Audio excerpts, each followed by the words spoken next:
Hi, it's Chris, technician working on the Audi. This is just a short video clip for you. As you can see, we've got the car up on the ramp here. Remove the road wheels and expose the brake discs. There's your front disc there, there's your caliper and your pads sat down in there. The actual pads are about half worn, but the brake discs, as per the MOT advisory, have worn down a fair bit. As we go around to the driver's side, I've got the micrometer on here, and the Audi's minimum is 20 millimeters, and these are coming up at 21, so I'd recommend on getting these changed before the next service. Okay, as we go around to the rear, again, there's your brake disc there, there's your pads. The pads were advised on the MOT because they are starting to wear thin, and the disc has got a bit of a lip coming on there as well, so these are coming up at just over 11, and the minimum from Audi is 10 millimeters.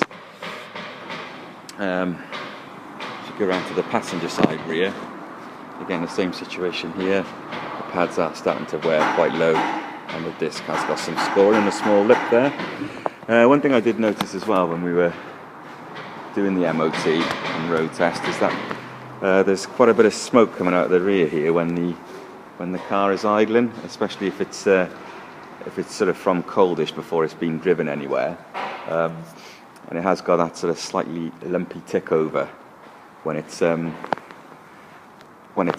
idling until it's sort of warmed up to full temperature. Now, from experience, that could be sort of one of two things. It's either going to be the EGR valve, which is situated up the top left of the engine there, or it's going to be the crankcase breather valve.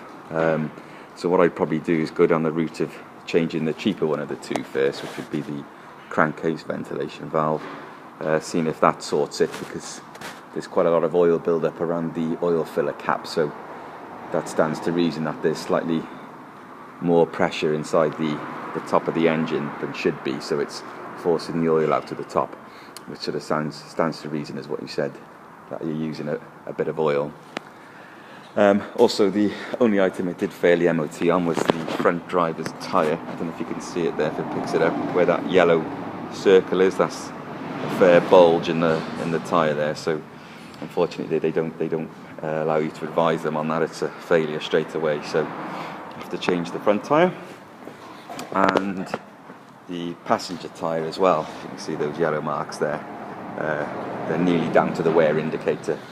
So it makes sense to change the two front ones because the grip in the wet and the corner, and if you've got one tyre which is on the limit and one new, you're going to lose traction a lot earlier on the tyre which has got the less tread.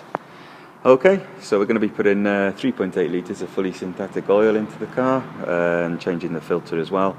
All the door locks and the antifreeze and the brake fluid have all been checked and indicated as and when needed, and we'll send you this information. Thank you.